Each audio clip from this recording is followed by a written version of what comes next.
Hi everyone, welcome back. I have my guest here. Would you like to introduce yourself?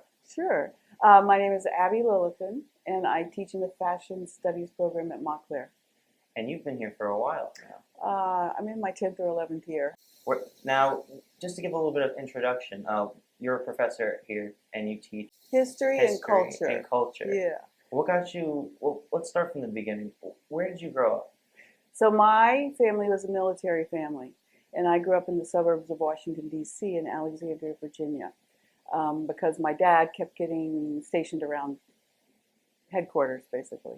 Okay. And we did a little travel, which will probably play into my story. Oh, so you grew up in, how long were you there for? Really from first grade through college, except I went away to college. Okay. And you went to the University of Georgia. Yeah, so as a military family, you have to have a state that you pay your taxes to, and my parents selected Georgia because that's Was what that my just a hat well, picking? no, my mother's family was in Georgia. My Okay. dad was from Montana, which was very far from where he was being stationed. So they picked Georgia. So I went to the University of Georgia as my state school, um, and also luckily I had a relative who taught there, Okay. who was like, for my parents, that was a connection. You know, although they were living in Northern Virginia, at least they knew my uncle was in Athens, Georgia. Right. So in Virginia, what kind of experiences did you have there that stuck out to you? Well, the things I think that relate to where my career is today are shopping in the large, old, fabulous department stores. They're Mhm. still there, but my family went into the city quite a bit rather than just staying in the suburbs. And we also went to the museums quite a bit.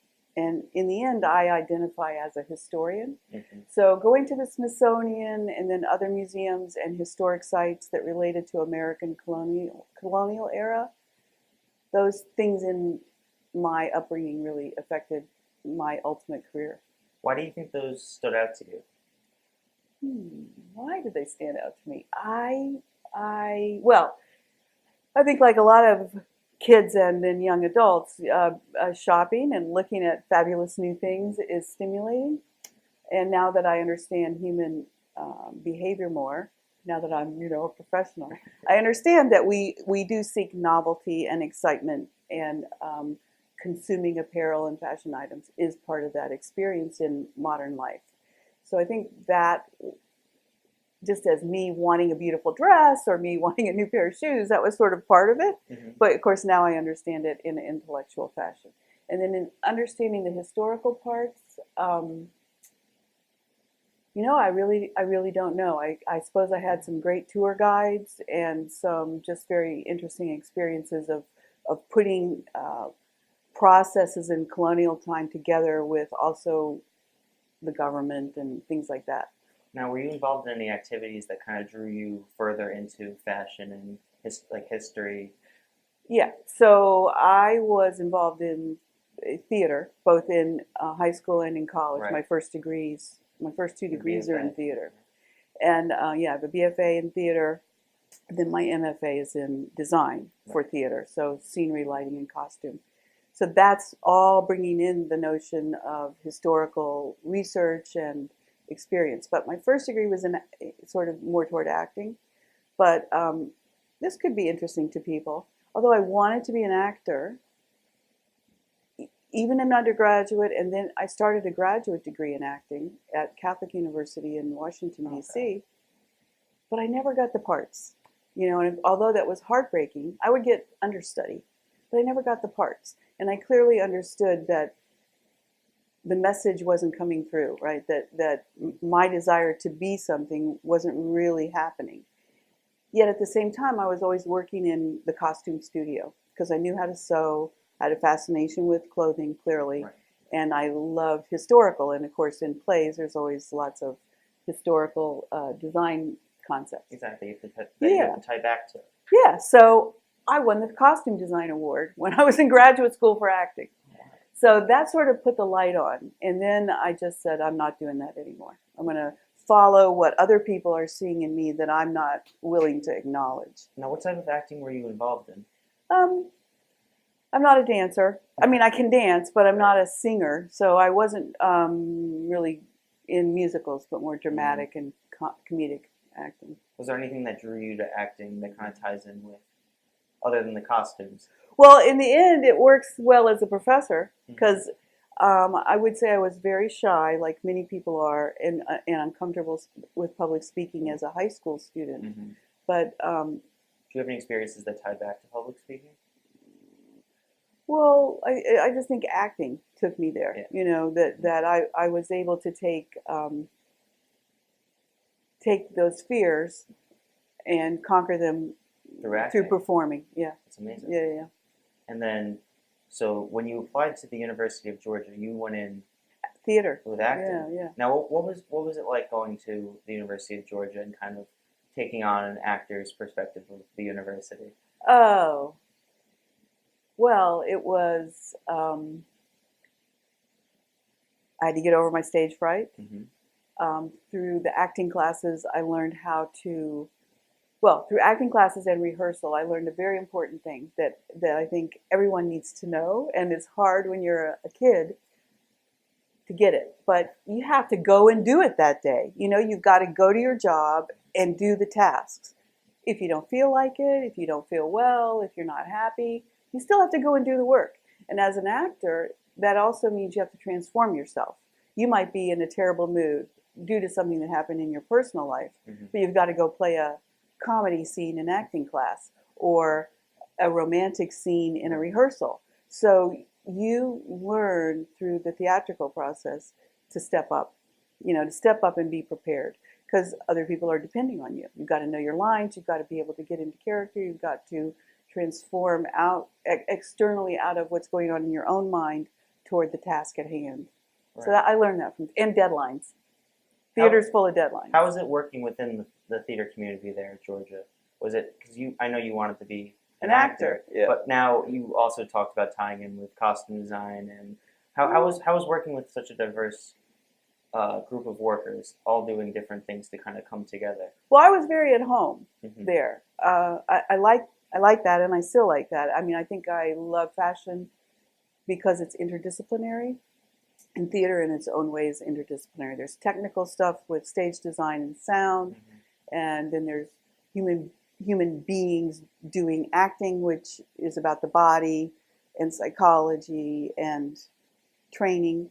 And then of course there's costume design, Oh, which in the end, sort of launched me into my adult career. So I worked in the costume studio for my student job, and I should have recognized it then, but I basically got an award for costume design as an undergraduate, but didn't get it. Now, I still didn't. I have to ask you, what was the award for? Well, it wasn't so much an award as that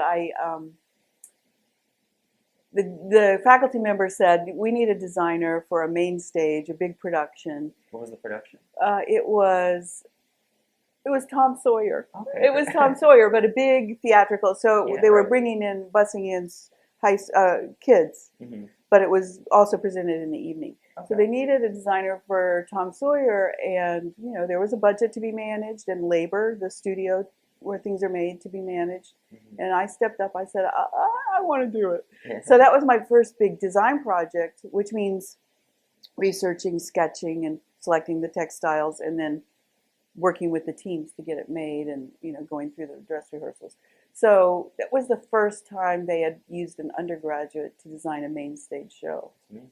So I call it like an award. I was going to say, because Yeah. that's such a big honor, Yeah. especially someone that's in their undergraduate degree to Yeah. kind of step up and take that. I think that sounds greater than any internship you could really Yeah. go out and get. Yeah.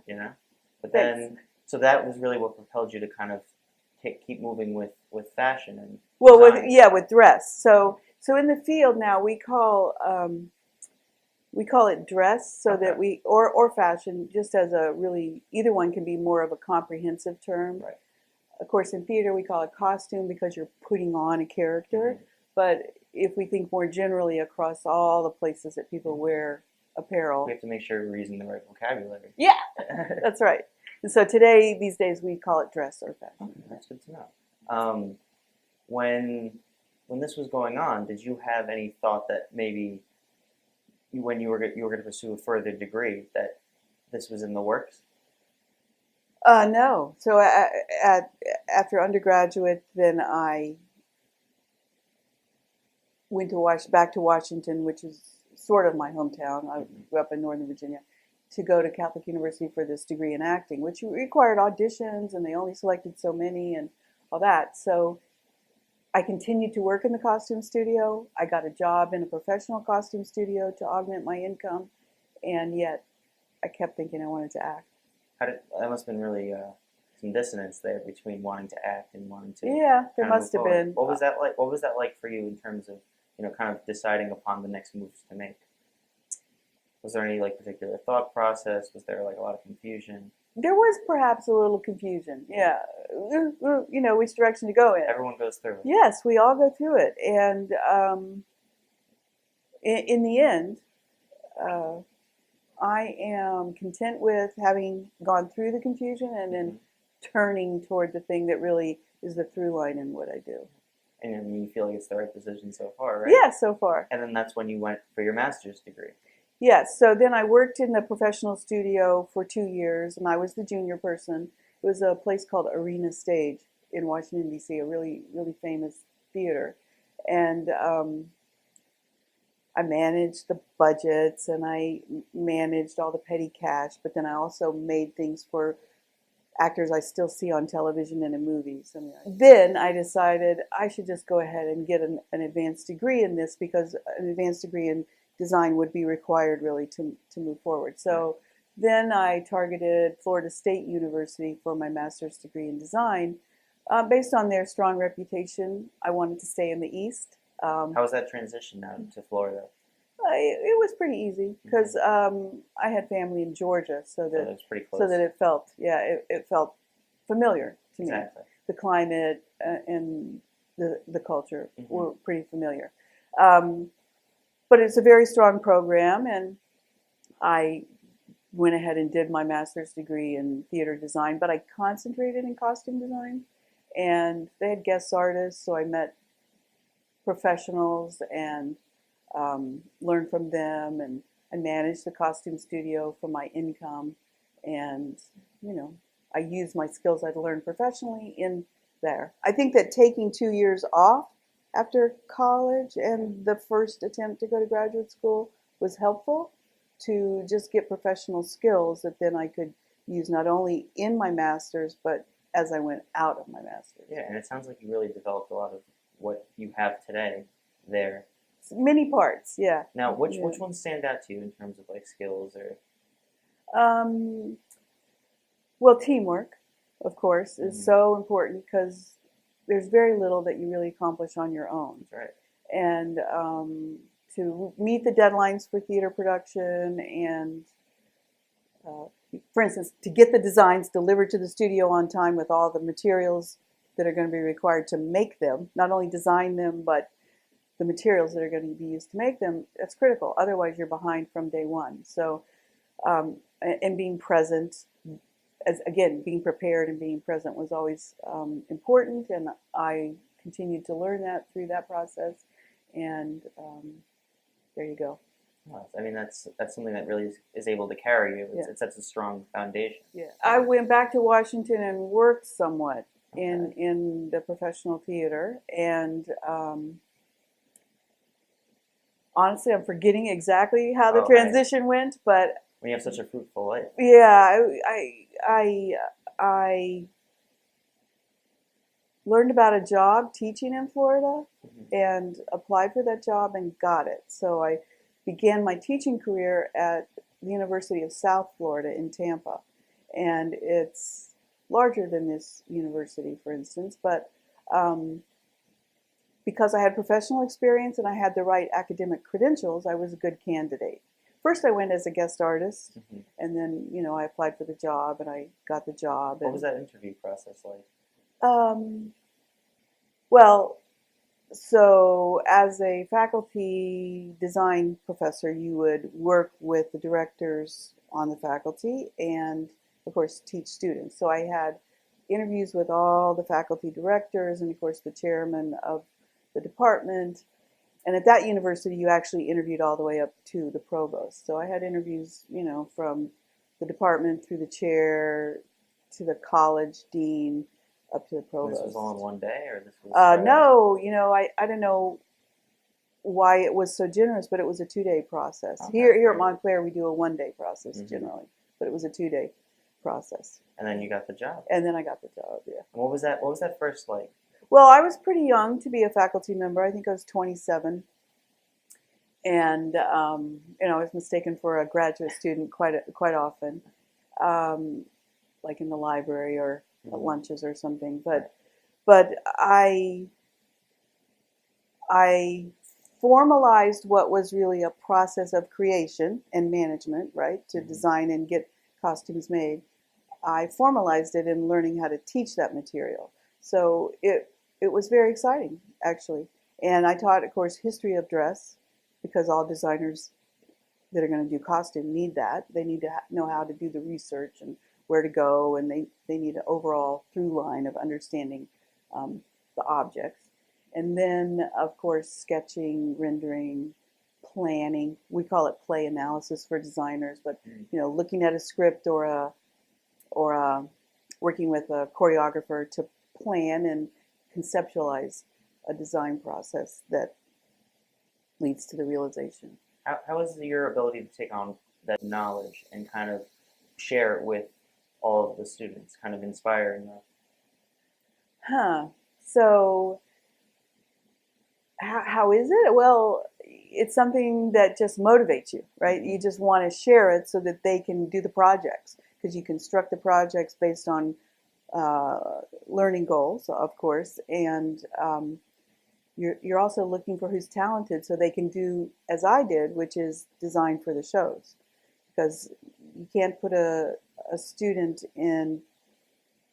You need to put students in challenging positions, but not ones in which they will fail, because you want some success for the learning process. So working with the students in class and then distilling out of there, helping them see where their talents really lie and what they should follow, and then finding projects for them that are actual realizations rather than classroom realizations. I mean, a small story would be, I have a student who's now he's a professional. He's owned a costume company, that sells to high schools and individuals for holidays and stuff. But in undergraduate, he came in one day to the costume studio. His show's in production, but he's going to go to lunch. And then, maybe he'd come back 3 hours later. And I had to correct his perception of who he was in this space, that really you should go have a 30-minute lunch and you should be back here because people are waiting for you to consult with them about the things they're creating for your production. Mm-hmm. I had to wake him up to the need to be present and attentive to the team, to the team. Is that something that you find is a common persona within the fashion industry? No, because I don't think you will not survive in the fashion industry if you're not absolutely committed to being present and contributing to the goals. Is that something that they really push into you if you kind of pursue that within like your first steps of entering the industry? When our students in fashion studies go to an internship, there's some recognition by the company, the vendor, or the business that they're beginners. Mm-hmm. But I have to say they're always frustrated and they feel that the students need more knowledge. But the point is they need more knowledge because they're beginners. So the internship is the early opportunity to get into a professional space. And we don't have a lot of problems with students attending, but being on time or doing the work. That's one part of being. But occasionally it happens. Mm-hmm. We have to work with those students to make them understand. You have to be on time. You have to be there every time you say you're going to be there, and you have to ask questions and work. Otherwise You've got to work. Otherwise, the show can't go on, right? Right. Either the show or the production of that fashion line, mm-hmm. or the delivery to customers can't be timely and appropriate if everybody on the team's not playing toward the goal. Right. Yeah. And so now after after USF now, we move on to Okay. URI. Is that right? Sure. Yeah. Yeah. That was the next step. Well, so actually, the next step was that I was teaching, and I did that for 12 years. I was promoted. I had a good career. However, I became more interested in the historic aspect of dress. Okay. I became less interested in the studio and designing productions, and much more interested in why people wear what they wear, and that would then connect to those historical experiences I had as a Right. kid, I guess. I was more interested in the social psychology of human beings as it relates to the historical forms of dress, right? Which, of course, you needed for theater, because theater is characters dressed to communicate their values, their sensibility, their sociology to an audience. But I was tired of doing theater. I don't know why. I just changed, you know, Exactly. at a certain And we all point. do. Yeah. So I went and got a Ph.D. in that. That's what happened. And I'm interested to hear about that. Is that something that's common within? No. I was going to say, No. is this something Not a that- lot of theater faculty in costume have PhDs. There's only a couple places where you can really concentrate on costume for a PhD. I made the choice to broaden my options, and I went to a program, went to Ohio State University, because they have a very large and important collection to study from, and it's historically a great school. It's in the Big Ten. It has a massive, massive library. So I knew that the research resources would be there, and they had a fashion program so that I could broaden my training beyond theater toward these other aspects, social psychology and anthropology and history, but all focused on why people dress as they do. Was there any big breakthrough that you had while studying there that really stood out to you? I had two. Let's hear. One was that even though I felt myself to be an artist up until that point, that I was also now trained scientifically, between statistical classes and archaeological textile classes. Textiles themselves are physical materials that have to be studied from a scientific perspective because of our cleaning and dry cleaning, and the properties they have make them adaptable for certain uses. So studying all those things and learning that I was a creator and a scientist was Something that revelatory. Yeah. And something that sets you apart within. Sure. Yeah, I'm not, well, so anyway, that was an important revelation. And so I had a guest professor who's a very important textile archaeologist. She's now retired. Her name is Elizabeth Barber. And Elizabeth Barber transformed the world of archaeology, which had been predominantly male, not all, but predominantly male. And she transformed archaeology by drawing attention to the textile remains. I don't want to say that they always threw them away, but the male-dominated field was, of course, historically more interested in structures and hardscape items rather than these tiny little fibers that were surviving and were going to fall apart in a second. And then we say that they just kind of brushed them away. Now That's very unfortunate. Yeah, very unfortunate. So now the whole field of archaeology is incredibly aware of, I mean, I don't mean to be dismissive of any practice they had, but she definitely transformed the perspectives about how to treat the remains to be sure we're also keeping any potential textile remains. Right, and I think that's very important because you shouldn't really dismiss any other remains that are left over. Exactly. Everything should be kind of examined. Yeah, it's kind of like understand why things are brought up. Like, why wouldn't you want to look at that? Yes, why wouldn't you? And, well, because textiles and dress are historically a female-centered behavior. I mean, if we look at cultures across time, we understand that usually the women are responsible for the making and maintenance of a family's clothing. Of course, it is changing in some cultures, and men have been weavers and dyers, but primarily it's around the women's sphere, right? So anyway, so she was transformative, and she was my guest professor, and she's continued to be my mentor across the rest of my career. So I have a research practice that's in the field of Bronze Age archaeology. Okay. I'm not an archaeologist. No. I took my skills as a maker of apparel, and I do what's called recreations, so that you're looking at all the textile evidence, all the weaving evidence, all the imagery, and doing recreations that respond to what you can decipher from those various areas and pull it together. Mhm. And then, of course, I merge it with fashion theories about history.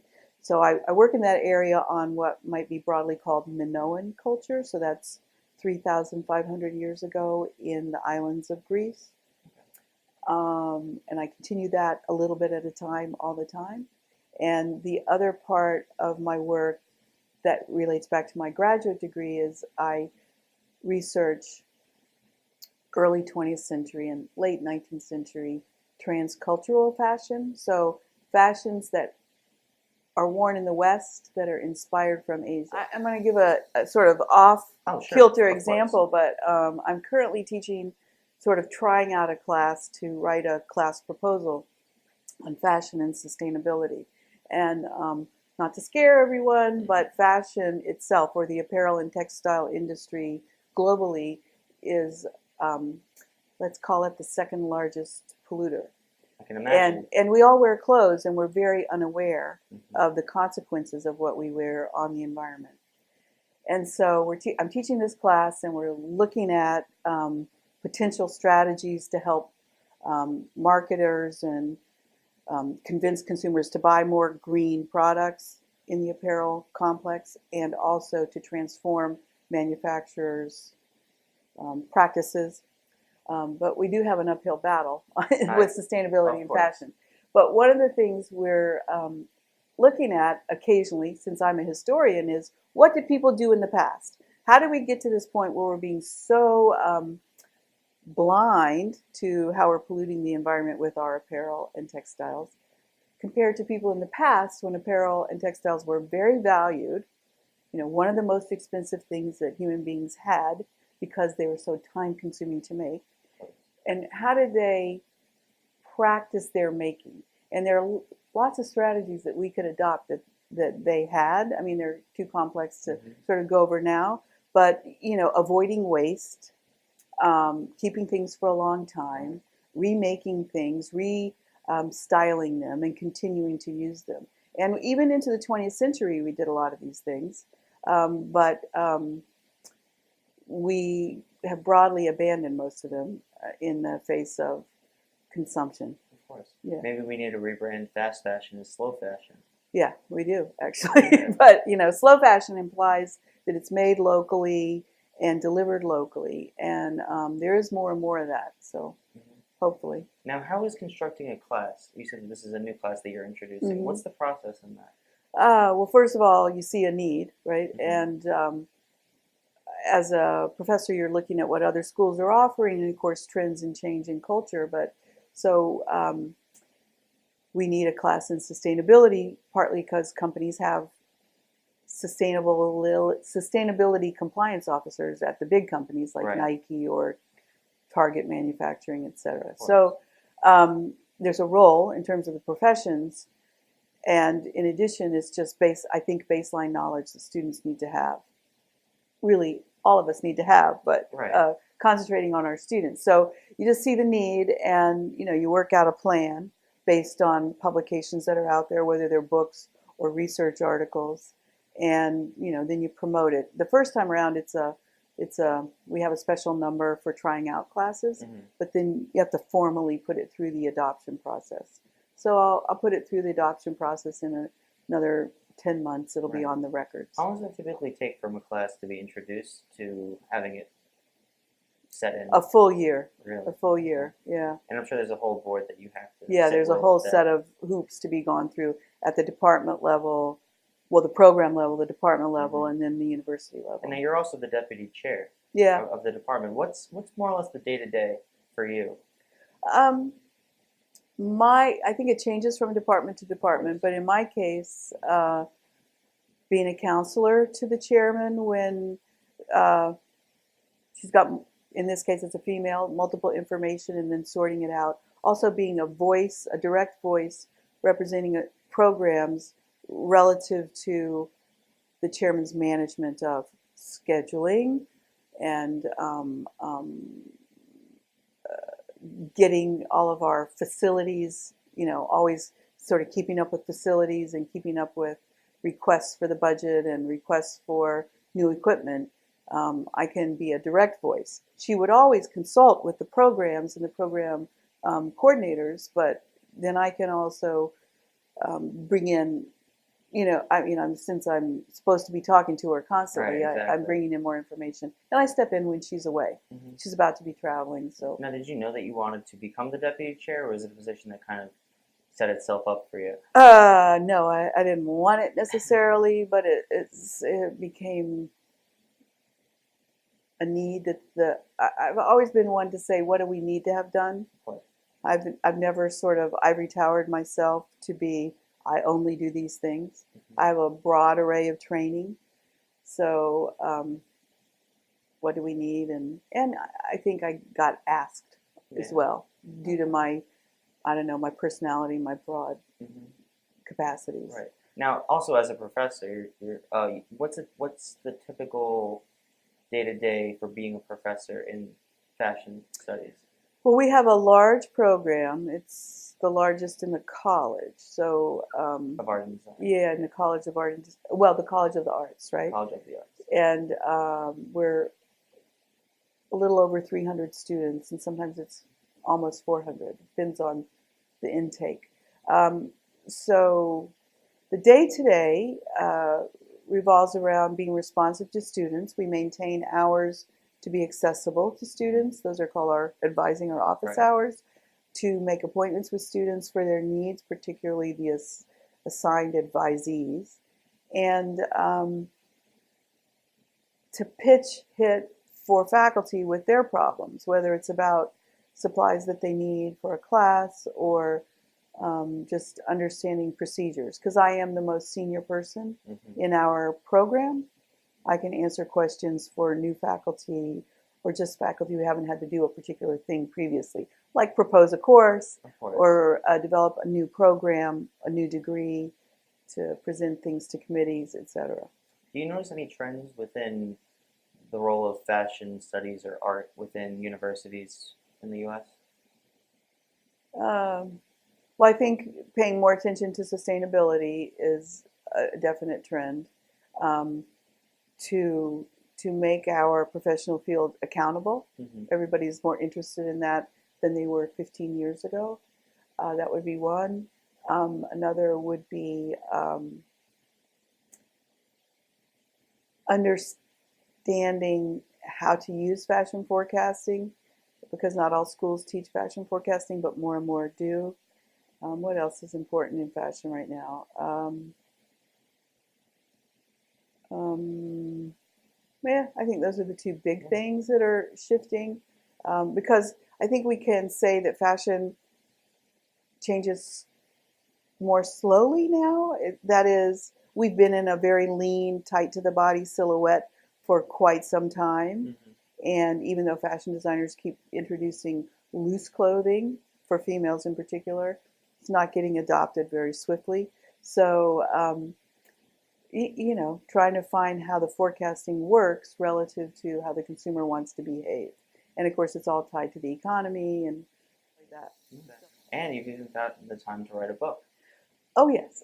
So that the book that I recently published, its title is Fashion History, A Global View. Mm-hmm. So here at Montclair, this didn't occur to me until I was at Montclair, because Montclair has such an important focus on the quality of teaching and how your pedagogical approach integrates with your research practice.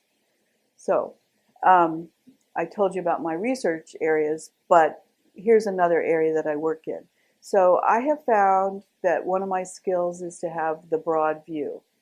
And I, of course, have colleagues that I work with in other universities and that I meet at conferences and things. So I got on a campaign, I would say, about 10 years ago with a colleague at the University of Rhode Island, where I once was a professor. So I made a connection there with research partner, that when we teach fashion history, we were always coming from the perspective that fashion was born in Europe in the Middle Ages as capitalism developed, and as the small kingdoms and dukedoms, there was a demand for fine goods, so there were artisans, but there was also starting to be the marketplace and cash exchange. So over time, we thought fashion was born in the Middle Ages in Europe. And that's been presented through all the fashion history books, and that was sort of our Eurocentric perspective. Right.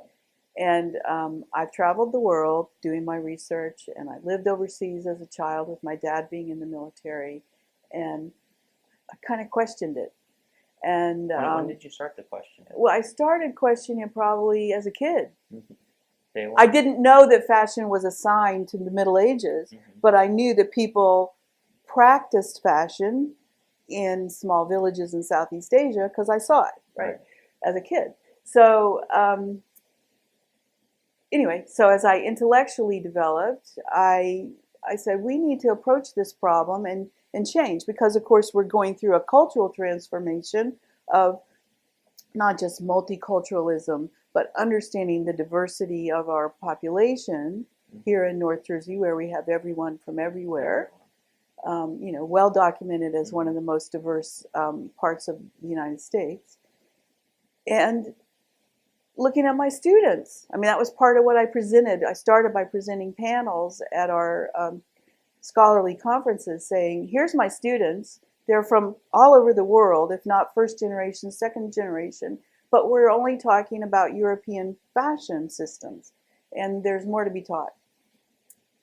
So anyway, so kind of a 10-year campaign, and proposed a book proposal that would, so in our book, Fashion History, A Global View, we analyzed where this belief came from, how it was adopted into Western European histories, who the sociologists were who were writing historical sociology, who took that statement and then promoted it in their own research. So then it became sort of just, how do we call it, received knowledge. But it's not a fact, right? No. So then after we displayed how it got inculcated into our thinking processes, then we had to show where it's not true. So as the archaeological historian, I'm looking at prehistoric and ancient worlds in human behavior. And then, of course, I'm 20th century as well. So we looked for stories, historical stories, and documented other examples of fashion behavior. My research colleague, Linda Welters at the University of Rhode Island, her doctoral research was on folkwear. So she had interviewed very old women in Greece, and she understood from her research that even in folk dress, which we think of as traditional and unchanging, there's change over time. And I could just suggest one other thing that we debunked was, but historians know this, but nobody written the book, right? Exactly. So we wrote the So book. you felt like there was a need. There was a need. So the other area is textiles. So Asian textiles, as anthropologists and explorers looked at it, they said, oh, it never changes. And that got written in the history books. But how ancient ancient behaviors in Asia changed relative to fashion was the textile patterns, not so much the shape of clothing, whereas in the West we were more interested in the shape, Right. but the designs woven into the textiles changed. That's where they expressed It was fashion. an entirely new innovation that was not heavily discussed. Right. So anyway, that's what this book does. It Right. debunks this notion and shows that fashion has existed across time in human behavior and across cultures, including in Western cultures where we had, quote, traditional dress. Right. So no, I mean, it's out there. And hopefully it gets put in the right hands, and then that way it kind of sets upon a new style of innovation within the sphere that they can kind of... and also just acknowledging that it's not unique to European culture, and being honest about that Of course. gives let's planting, just call it, planting the seed. yeah, planting the seed and giving people license to understand their own history relative to I fashion. think that's amazing because it's not every day that you're able to explore something so in depth and share that knowledge so widely. Yeah. Now, what was the publishing the book?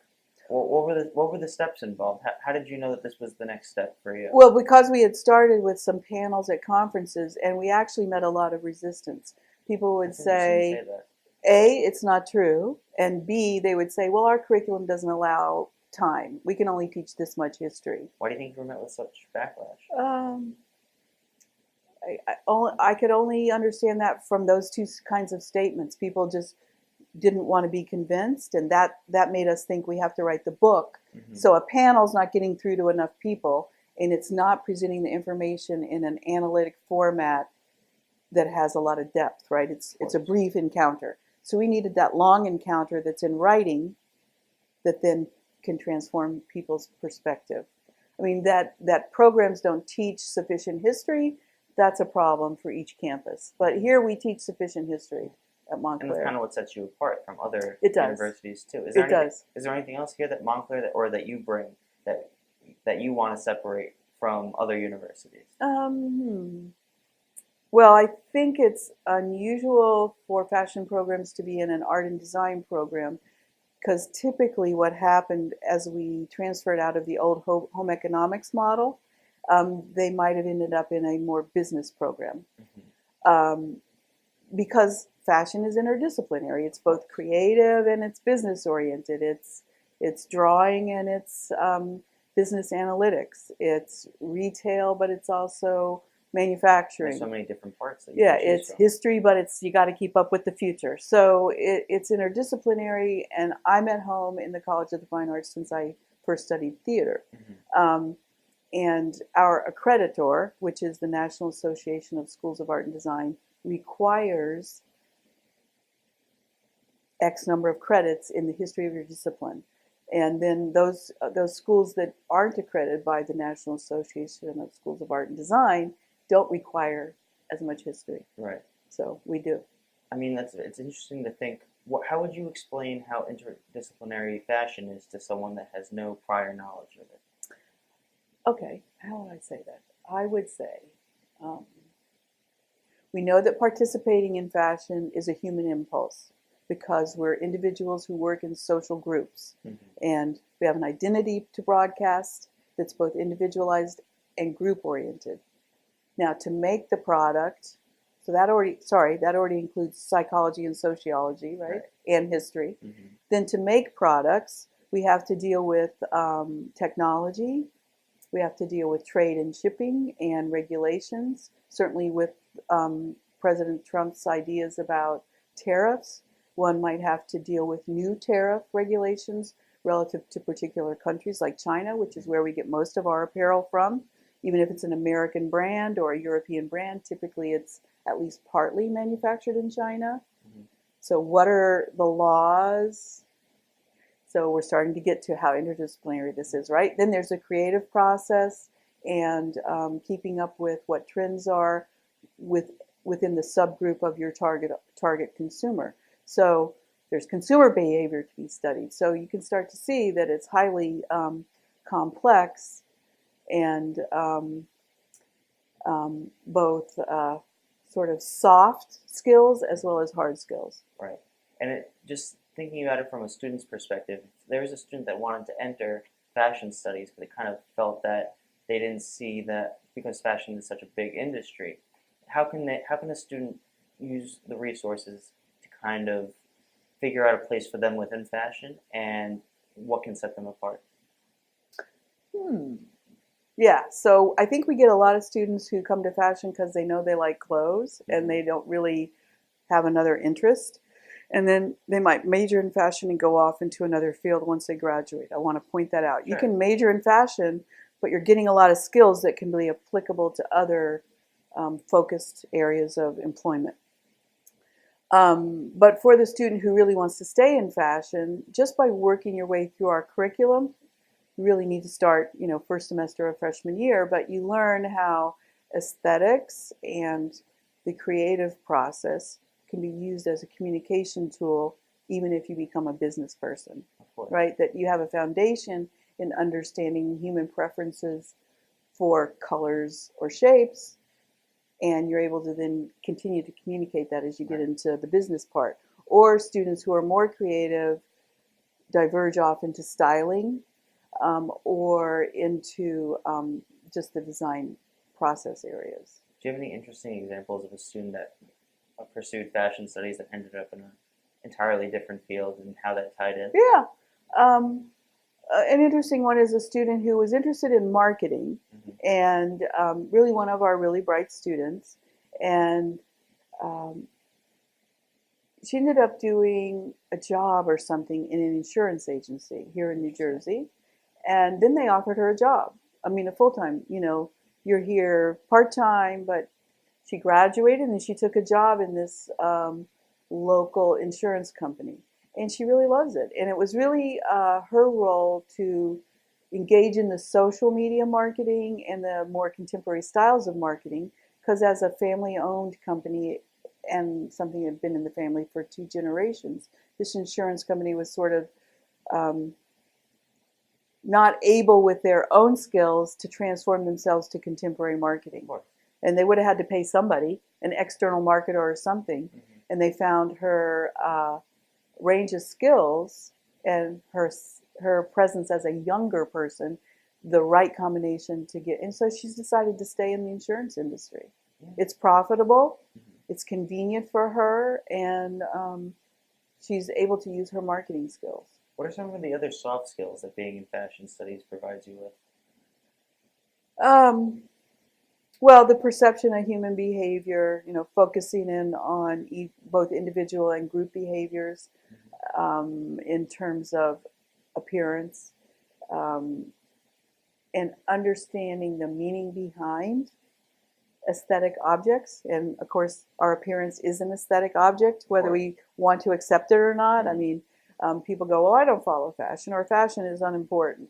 Listen, we do it every day. We get up and we manage our appearance every day. We make a decision. Are we going to brush our teeth and comb our hair? Are we going to go to a stylist or not? Are we going to wear that shirt or this shirt? We all are participating, whether we're mentally conscious of it or not. So the fashion professional knows this. Even if the person who works in road repair doesn't know it, when they get dressed to go out on the weekend, they're participating in fashion. So I think that's the soft skill that we indoctrinate into them, to recognize that everybody's participating, whether they're conscious or not. And if they think of fashion as an unimportant field, our students are trained to understand its importance, not just in human behavior, in the economy, and of course now in terms of sustainability due to the problems of consumption and chemicals. Of course. Now, what's the next step for you? Where do you see yourself moving within this? So I am toward the end of my career, and I thought it was just beginning. Yeah, no. So I see myself sort of on my, focusing in on the things I want to communicate through my research, the things I want to resolve, or strands of that research that I want to complete.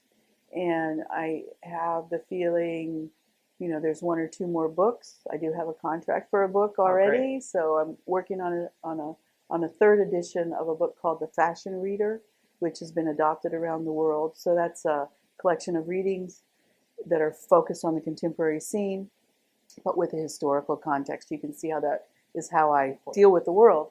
So again, it's with Linda Welters, and so that'll come out in 2020. But the prior 2 editions were adopted all over the world, Asia and Europe and parts of Africa.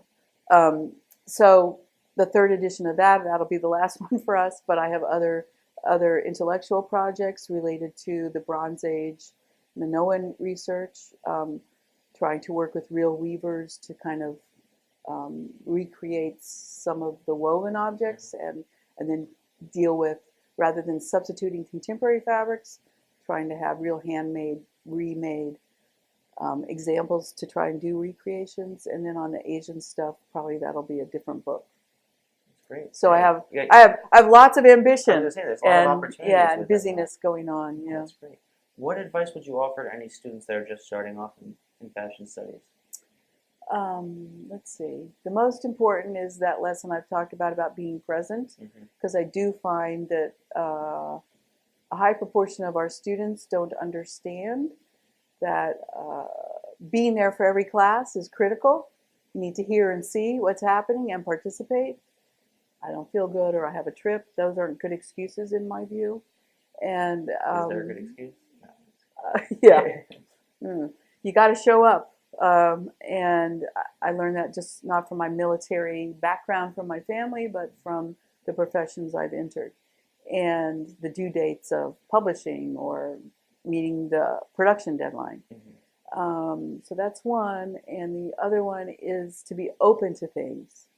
Recognize that things are difficult. It's not a problem that they're difficult. It's a joy to conquer them. And then that opens up new parts of who you are and opens up your possibilities for the rest of your life. I mean, I think I'm an example that there's, and the sociologists know this and they talk about it in publications and on television, that we are in a world where we typically change our career 3 times. And I can see that in my own world, from textiles and costume making studios to teaching in a theater program to being a scholar that's in fashion. So those are 3 completely different, related but completely different career fields that I've been in.